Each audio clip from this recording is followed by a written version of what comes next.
성공한 사람들의 공통적인 특징들을 살펴보면 자신의 정체성을 제대로 알고 있다는 사실을 발견하게 됩니다.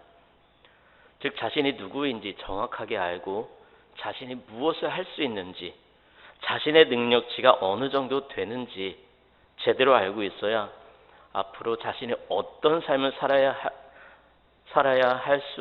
살아야 되는지 알 수 있게 된다는 말이죠.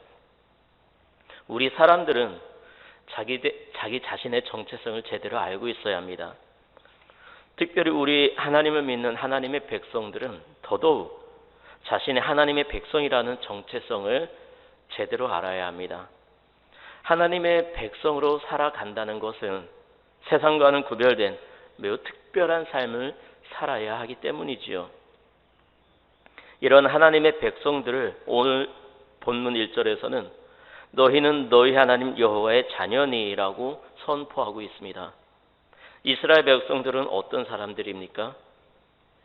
이방신에게 속한 자들이 아니고 하나님과 아무런 상관이 없는 외인도 아닙니다.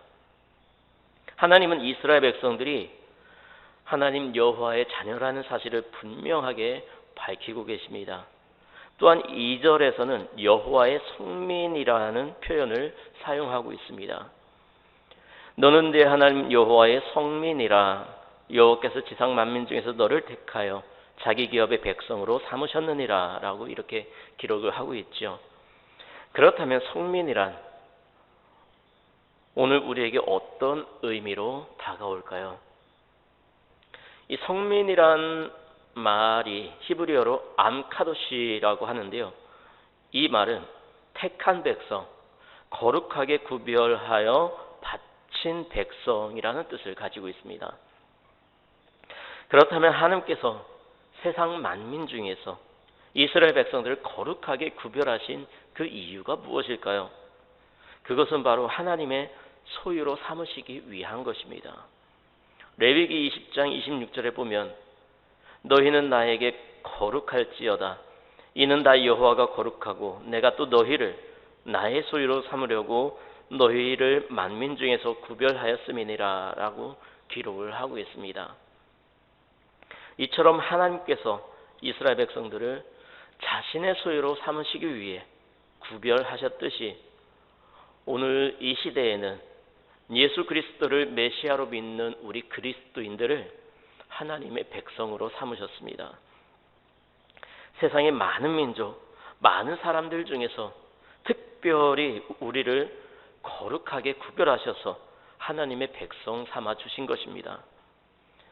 그렇습니다. 우리는 세상에서 하나님의 소유로 구별된 하나님의 백성들입니다. 그러므로 우리는 세상에서 구별된 하나님의 성민으로서 세상 사람들과는 구별된 거룩한 삶을 살아야 하는 것이죠. 그래서 사도 바울은 너희 몸을 하나님이 기뻐하시는 거룩한 산 제사로 드리라 이렇게 선포를 하고 있는 것이죠. 그렇습니다. 우리가 하나님의 소유요 그의 백성이라면 당연히 하나님께서 기뻐하시는 삶, 세상과는 구별되어 하나님의 뜻을 이루어가는 삶을 살아야 합니다. 이것은 마치 대한민국 사람들이 대한민국의 헌법을 따라 살아가는 것과 마찬가지인 것이죠. 그렇다면 우리가 하나님의 성민으로서 어떻게 하나님께서 기뻐하시는 삶을 살아갈 수 있을까요? 오늘 본문은 이스라엘 백성들이 출애굽을 하고 40년간의 광야 생활을 마무리한 다음 가나안 땅에 들어가기 전 모세가 그들을 향해 마지막 고별 설교한 내용입니다. 하나님의 명령으로 모세는 이스라엘 백성들과 함께 가나안 땅에 들어가지는 못했습니다. 그래서 가나안 땅에 들어가서 살게 될 이스라엘 백성들이 너무나 걱정이 되어서 그들을 향해 하나님의 백성으로서 어떻게 살아야 할지 조언과 함께 고별 설교를 하게 된 것이죠. 그런데 오늘 본문에서는 이스라엘 백성들이 하나님의 백성이라는 정체성을 가지고 어떤 삶을 살아야 할지 두 가지를 언급하고 있습니다. 첫 번째는 자해입니다. 오늘 본문 1절을 보면 이렇게 말씀하고 있죠. 너희는 너희 하나님 여호와의 자녀이니 죽은 자를 위하여 자기 몸을 베지 말며 눈썹 사이 이마 위에 털을 밀지 말라. 자신의 몸을 칼로 베거나 털을 민다는 것은 자해를 말합니다. 그런데 자해를 한다는 것은 죽은 사람에 대해 슬픔이 그만큼 크다는 것을 의미하는 것이죠. 아마도 사랑하는 사람이 죽는다는 것은 세상에서 가장 슬픈 일 중에 하나일 것입니다. 그리고 사랑하는 사람의 죽음에 대한 슬픔을 느끼는 것은 어쩔 수 없는 인간 본연의 감정인 것입니다. 그리하여 고대에는 사람이 죽었을 때에 칼로 자신의 몸을 해하거나 머리를 밀었던 것이죠. 이러한 행위들은 성경에서도 종종 찾아볼 수가 있습니다. 열왕기상 18장 28절에 이에 그들이 큰 소리로 부르고 그들의 규례를 따라 피가 흐르기까지 칼과 창으로 그들의 몸을 상하게 하더라라고 기록을 하고 있고요. 예레미야 16장 6절에서는 큰 자든지 작은 자든지 이 땅에서 죽으리니 그들이 매장되지 못할 것이며 그들을 위하여 애곡하는 자도 없겠고 자기 몸을 베거나 머리털을 미는 자도 없을 것이며 라고 말씀하고 있습니다. 또 에스겔 7장 18절에서는 그들이 굵은 배로 허리를 묶을 것이요 두려움이 그들을 덮을 것이요 모든 얼굴에는 수치가 있고 모든 머리는 대머리가 될 것이며 이렇게 기록을 하고 있습니다. 그런데 이러한 행위는 풍속 이상의 의미를 가지고 있습니다. 즉 고대 근동에서 죽은 사람 앞에서 자기 몸을 상하게 하는 것은 죽은 사람의 명복을 빌고 또 음부의 신을 달래기 위한 행동이기도 했던 것이죠. 다시 말해서 이러한 행위들은 그저 단순한 풍속이 아니라 하나님이 아닌 다른 신들을 믿는 이방 종교 예식의 한 행동 양식이었던 것입니다. 이러한 행위는 이방인들의 그릇된 고행 사상에서 비롯된 것이기 때문에 여호와의 성민들은 절대로 따라해서는 안 되는 이교적인 행위였던 것입니다. 우리나라는 예전에 어르신들이 장례식장에 다녀오면 마당에 소금을 뿌렸었지요. 그리고 입었던 옷을 다 빨고 목욕을 했습니다. 그렇게 하지 않으면 죽은 사람의 영혼이 달라붙어서 부정탄다는 그러한 미신을 믿었었죠. 그래서 가족 중에 임신한 사람이 있으면 장례식장에도 가지 않는 것을 볼 수가 있습니다. 이스라엘이 살고 있던 가나안 땅에도 많은 미신들이 있었습니다. 그래서 하나님께서는 이스라엘 백성들이 그릇된 이방인들의 종교 의식에 매이지 않고 죽은 자들의 영혼을 두려워하거나 그로 인해 평안을 얻기 위해 우상들을 숭배하지 않도록 이와 같은 애도 행위를 금지하셨던 것입니다. 그래서 모세는 죽은 사람을 위해 이러한 자해하는 행위를 하지 말라고 선포하고 있는 것입니다. 이처럼 자신의 몸을 자해하는 행위는 슬픔을 나타내는 이방인의 풍속이었기 때문입니다. 물론 세상 풍속은 이처럼 세상 풍속은 다분히 우상 숭배적입니다. 물론 세상의 모든 풍속이 다 우상 숭배를 위한 것은 아닙니다. 세상의 풍속에는 우리가 지켜야 하고 또 보존해야 할 미풍양속도 많이 있죠. 여기서 풍속이라는 말은 문화라는 말로 표현을 할 수도 있는데요. 이러한 문화는 하나님의 일반 은총의 영역에 속합니다. 여기서 우리는 이러한 풍속뿐만이 아니라 일반적인 생활 속에서의 삶의 모습도 고민을 하게 됩니다. 무슨 말일까요? 예를 하나 들어보겠습니다. 요즘 TV 프로그램을 보면 예능 프로가 많이 나오는데요. 이러한 프로그램들을 보다 보면 시청자들의 눈살을 찌푸리게 하는 내용들이 나옵니다. 재미의 요소를 만들기 위해서 다른 사람들을 깎아내린다든지 순식간에 바보로 만들어버리는 식으로 웃음을 만들려고 한다는 것입니다. 문화가 병들어가고 있는 것입니다. 이러한 일이 TV 프로그램에서만 나타나는 일일까요? 아닙니다. TV 프로그램의 영향을 받아서 이런 모습들이 우리의 삶 속에서 깊숙이 뿌리박고 있는 것입니다. 인터넷에서 보니 이런 글이 올라와 있는 것을 볼 수가 있었습니다. 집에서 고양이를 몇 마리 키우는 사람이 친구와 대화하는 내용인데요. 우리 집 고양이들이 나를 자꾸 왕따시켜. 그리고 다음 날 다시 문자를 올립니다. 내가 아빠를 왕따시켰더니 드디어 고양이들이 나랑 놀아주더라. 물론 이 글은 그냥 우스갯소리로 올린 내용이라고 할 수 있습니다. 그런데 우리는 이 이야기를 그냥 웃음으로 간과해서는 안 된다는 것입니다. 왜냐하면 실제로 학교에서 많은 학생들이 친구 하나를 왕따시키는 이유가 나는 저 친구를 왕따시키고 싶지 않은데 내가 저 친구를 왕따시키지 않으면 나도 왕따를 당하기 때문에 왕따를 할 수밖에 없다라는 것입니다. 여러분, 이러한 좋지 않은 문화는 빨리 이 땅에서 사라져야 합니다.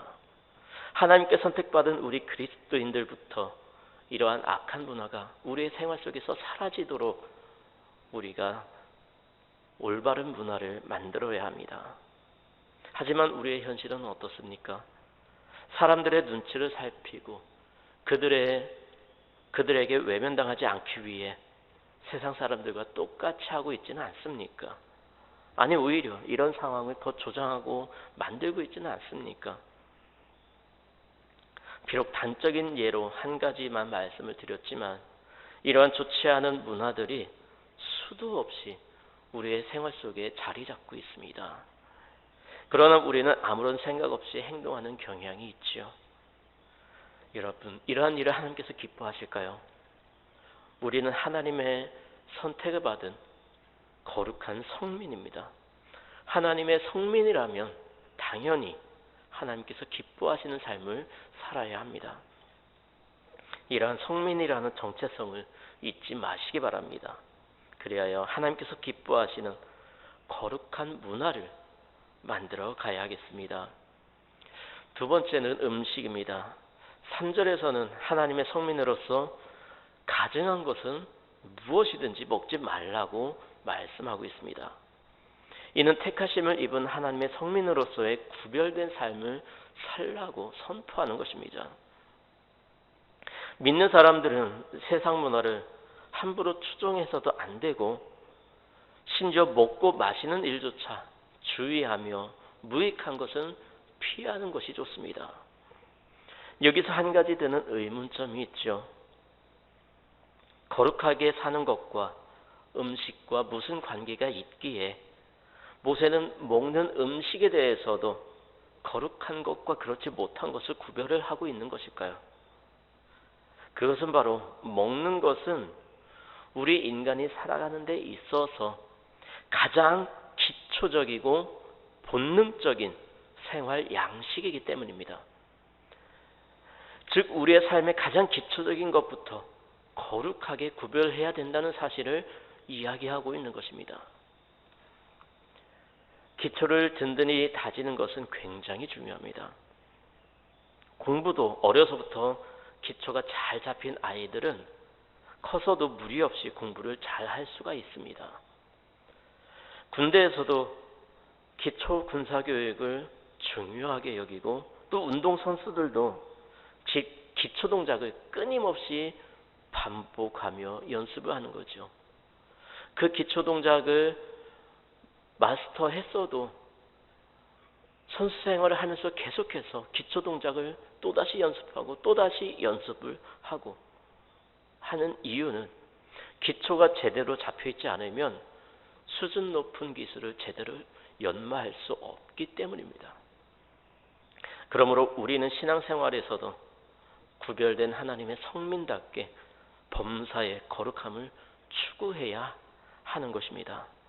물론 신약시대 이후 오늘날에는 먹는 것에 부정함의 경계는 사라졌지만 구약시대 당시에는 하나님께서 먹는 음식까지도 정한 것과 부정한 것을 나누어 주셨습니다. 6절부터 8절까지 보면 색임질을 하거나 굽이 갈라진 짐승 중에서도 이스라엘 백성들이 먹을 수 없는 짐승들이 언급이 되고 있는데요. 그 짐승들은 바로 색임질과 갈라진 굽이라는 이 두 가지 요건을 다 갖추지 못하고 그 중에 한 가지만 갖춘 짐승들입니다. 즉 굽이 갈라지거나 색임질을 하는 짐승들 중에 한 가지라도 조건을 갖추지 못하면 이스라엘 백성들이 먹지 못했던 것입니다. 색임질을 하지만 굽이 갈라지지 않은 것은 먹지 못했습니다. 이런 짐승은 약대와 토끼 그리고 사반과 같은 짐승입니다. 또한 굽은 갈라졌지만 색임질을 하지 못하는 짐승도 먹지 못했습니다. 이런 짐승은 돼지가 대표적이지요. 이러한 짐승들은 부정한 것으로 취급해서 먹지 말라고 선포하고 있습니다. 물론 이런 짐승들이 이스라엘 백성들에게 해를 끼치거나 위생적인 문제가 있어서 먹지 말라고 하는 것은 아닙니다. 그렇다면 어떤 이유로 이러한 구분을 주신 것일까요? 이와 같이 하나님께서 이스라엘 백성들을 위해 정해주신 먹을 수 있는 동물과 먹지 못하는 동물에 대한 기준을 보면 가장 크게 두 가지 의문점이 들 수밖에 없습니다. 첫 번째 질문은 왜 어떤 동물은 먹을 수 있고 어떤 동물은 먹지 못하는 부정한 동물인가 하는 것입니다. 이에 대한 대답은 모른다가 정답입니다. 성경학자들은 오래전부터 이 질문에 대한 답을 찾기 위해 다양한 해석들을 내놓았는데요. 그중 확실하게 이러한 이유 때문이다라고 말할 수 있는 해석은 아직까지도 없습니다. 그러나 오히려 이와 같이 각 동물의 정함과 부정함을 구분하는 기준을 알 수 없는 것이야말로 하나님의 섭리인 것이죠. 즉 하나님의 명령과 말씀을 머리로 다 이해하고 믿으려고 하는 우리의 교만함을 깨뜨리기 위한 말씀인 것입니다. 하나님 왜 이거 먹지 말아야 해요? 가 아니라 하나님께서 말씀하셨으니 제 좁은 견해와 지혜로는 다 이해가 되지 않아도 그대로 순종하고 따르겠습니다. 라는 태도가 필요한 것입니다. 왜 이스라엘 백성이라고 그 맛있는 음식들을 안 먹고 싶을까요? 그러나 그들은 하나님께서 금지하신 것이기 때문에 하나님의 백성이라는 정체성을 지키기 위해서 금지된 짐승을 멀리했던 것입니다. 다 이해할 수 없는 하나님의 말씀에 순종하는 태도의 요구는 오늘날 우리가 신앙생활 하는데도 동일하게 적용이 되는 것입니다. 우리 가운데에 하나님의 말씀과 명령에 대한 근본적인 이유나 설명을 다 이해하지 못하는 것들이 참으로 많이 있지요. 예를 들면 하나님께서 원수를 용서하고 사랑하라고 말씀하십니다. 이해할 수 없는 명령이지요. 원수를 사랑할 수 있으면 애초에 원수가 아닌 것입니다. 이와 같이 우리의 지혜로는 다 깨닫거나 이해할 수 없는 차원의 말씀이 바로 하나님의 말씀이라는 것입니다. 그러나 내가 가진 상식과 지혜로는 다 이해가 되지 않는다고 할지라도 하나님의 뜻이고 하나님의 말씀이라면 겸손하게 따를 수 있는 믿음이 우리에게 동일하게 요구되고 있는 것입니다. 또 두 번째 질문은 비록 우리가 신약 시대를 살고 있지만 성경에 나온 하나님의 말씀이니까 우리들도 이대로 지키며 살아야 하는가라는 질문입니다. 이 질문에 대한 답은 오히려 명확하지요. 먹어도 됩니다. 자유함을 누리시기 바랍니다. 예수 그리스도께서 율법의 요구를 완성하시기 위해 십자가에 달려 돌아가심으로 말미암아 이제 우리에게는 놀라운 자유가 주어졌습니다. 그것은 내가 먹고 마시는 음식으로 정하게 되거나 부정하게 되는 것이 아니라 오직 나를 위해 십자가에서 피 흘려 죽으시고 부활하시고 다시 사신 예수 그리스도를 믿는 믿음으로 말미암아 우리가 새롭고 산 길을 가게 된다는 것입니다. 따라서 더 이상 내가 무엇을 먹든 그 음식이 나를 정하거나 부정하게 하지 않습니다. 주님께서 우리에게 자유함을 주셨습니다. 그러나 예수 그리스도의 피값으로 주신 이 귀한 자유함이 내 육신의 방탕함을 위한 방종함으로 나타나서는 절대 안 되겠습니다. 하나님은 여전히 우리에게 이 세상 사람들과 구별된 삶을 살기를 원하고 계십니다. 사실 음식을 먹는다는 것이 얼마나 일상적인 요소입니까? 하나님은 이와 같이 우리의 일상의 가장 평범한 모습 속에서도 세상과 구별된 삶을 살아가기를 원하십니다. 이제 더 이상 우리가 구약시대의 이스라엘 백성들처럼 먹을 것과 먹지 못할 것을 구분하지는 않습니다. 그러나 여전히 우리들도 먹든지 마시든지 무엇을 하든지 주님을 위하여 해야 하는 것입니다. 여러분, 하나님은 우리가 삶의 사소한 일상에서도 거룩한 하나님의 자녀로 살아가기를 간절히 원하십니다. 그러므로 날마다 우리 자신이 하나님의 특별한 소유이고 구별받은 천국 백성임을 기억하여 하나님의 백성답게 부끄럽지 않도록 세상과 구별된 삶, 하나님께서 기뻐하시는 삶을 살아갈 수 있는 저와 여러분들의 삶이 되시기 바랍니다. 말씀을 정리합니다. 우리는 무엇보다도 하나님을 기쁘시게 하는 일에 대해 관심을 가져야 합니다. 세상적으로 아무리 주목받는 인물이라 할지라도 하나님께서 인정하지 않으시고 하나님께서 받지 않으시는 사람이라면 그 인생은 실패한 것입니다. 하나님은 우리가 거룩하게 구별된 자녀로 성민으로 살기를 원하십니다. 그래서 우리가 따라야 할 여러 가지 규례들을 주신 것입니다. 이처럼 하나님께서 주신 규례와 법도는 우리 모두를 위한 것입니다. 우리를 구속하고 속박하고 귀찮게 하고자 하는 것이 아닌 세상에서 우리를 거룩하게 지키도록 하시기 위한 장치인 것이지요. 그러므로 우리는 하나님의 자녀로 성민으로서의 정체성을 갖고 하나님의 말씀을 쫓아 살아감으로 하나님을 닮아가는 사람, 하나님의 마음에 합당한 사람이 되어서 하나님의 뜻을 이루며 하나님께 기쁨이 되어드리는 저와 여러분의 삶이 되시기 바랍니다.